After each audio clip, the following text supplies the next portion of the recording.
You know, you hear all the time about women being denied access to positions of power, and that's the consequence of prejudice and oppression. It's like, yeah, everything is caused by the same thing first, right? You have got one causal principle, wonderful, now you're a philosopher. You can figure out everything with it. It's like the law firms cannot keep their women in their 30s. They cannot keep them, the big law firms. They all leave. Why? Because the women hit 30, they're brilliant, conscientious, intelligent, they were deadly in high school, deadly in university, they nailed law school, they whipped through their articling, they made partner by the time they were 30. It was like they're in a rocket to the top position. What do they find when they get there? 80-hour work weeks, right? Because that's one of the things you want to think about. You know, you think that the people who run things are sitting at home smoking big cigars and like telling their minions what to do. It's like, that's like the 1920s millionaire that's on the cover of the Monopoly game. That's no sociological analysis. I know lots of people like that, and they work all the time, from the second they wake up to the second they go to sleep. And they don't just casually work. You know, because I know some of you go to the library for 6 hours and you say, well, I studied in the library for 6 hours. Like, no, you didn't. You studied for half an hour. You had coffee and you looked through Facebook and, you know, you went home and you said, well, I studied for 6 hours, and you're happy about it. But you know bloody well you didn't. Partly because you can't. You know, I can only read for about 3.5 hours till I'm done. And I'm pretty good at it. So these people who are running things, there's corrupt people, obviously, but the vast majority of them, first, are self-made, and second, they're so bloody efficient and smart, you cannot believe it. And they work 80 hours a week. And most of them happen to be men. And why is that? Because there are a small number of insane men who will do nothing but work 80 hours a week. And no matter where you put them, if you put them in the middle of a forest with an axe, all they would do is run around chopping down trees.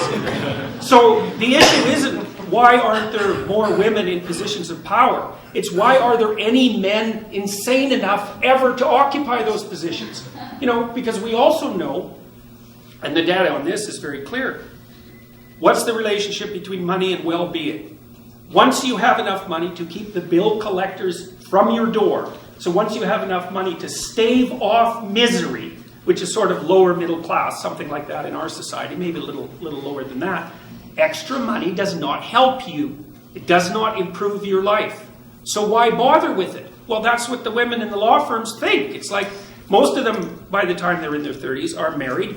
Almost all of them are married to men who make as much money or more than they do, because that's what women go for, cross-culturally. 4 to 5 years older, equal or higher in the socioeconomic status.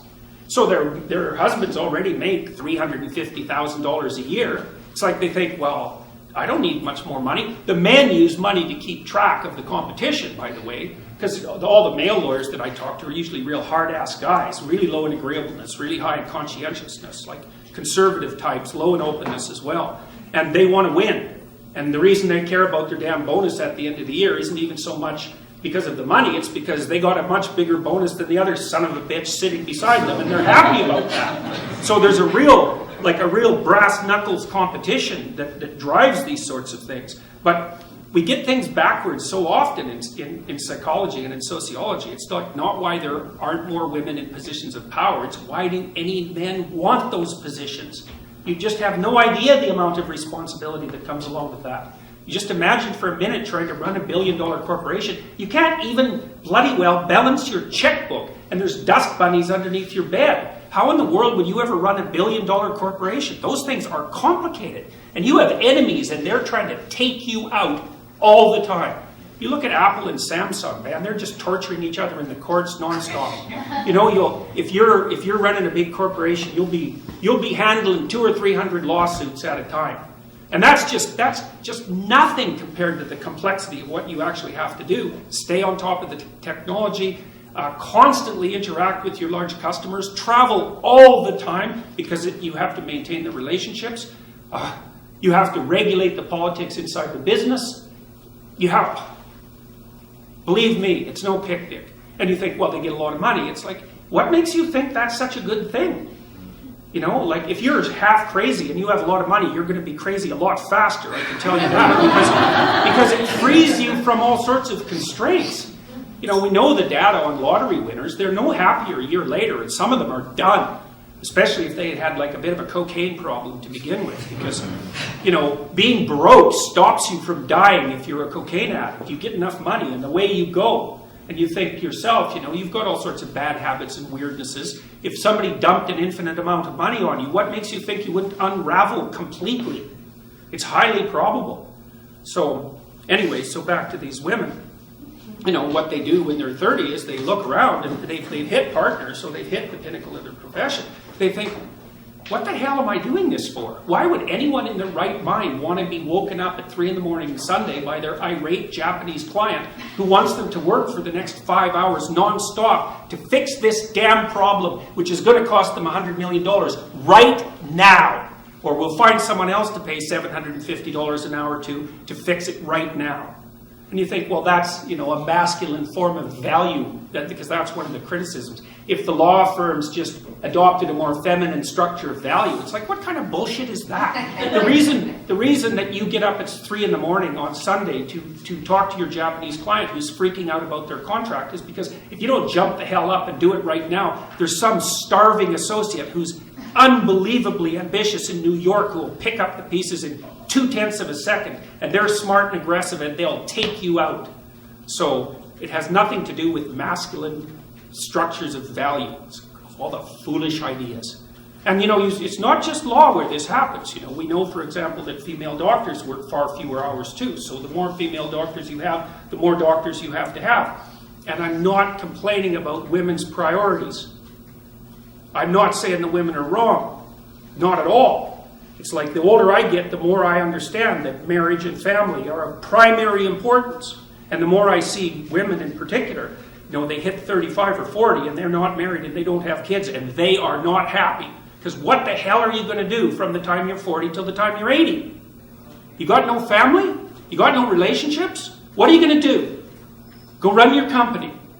Yeah, well, if you're 1 in 1,000, that'll satisfy you. So you bloody well better make sure you're that 1 in 1,000, and you're probably not, because those people are rare. So then, because Dr. Peterson, one of the natural responses to what you just said would be, okay, well, the priorities are, it's a rigged game because only women are the ones who are able to procreate. So what do we answer to that? Of course it's a rigged game.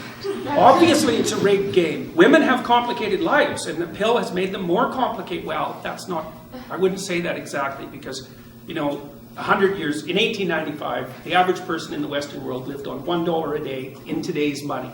Okay, so those people worked so hard and slaved away to such a degree that you can't even imagine it, and all their kids died, right? So the death rate among kids below 5 was beyond comprehension, and so like women had a terrible time of it, and well, so did men. They got to be coal miners and soldiers, because that wasn't exactly entertaining, you know. So life was very, very, very, very, very hard before we got rich, and we're rich. Even those of you who are in this class who think you're poor, it's like, oh, no, you're not. You're in the top 1/10 of 1% by historical standards, and probably there by current world standards as well. Of course, you can just compare yourself to the few people who are richer than you and feel sorry for yourself. But that's pretty pathetic in my estimation. So it's certainly historically uninformed. So yeah, women have it rough, obviously. Now, there's other things to consider. You do live 8 years longer.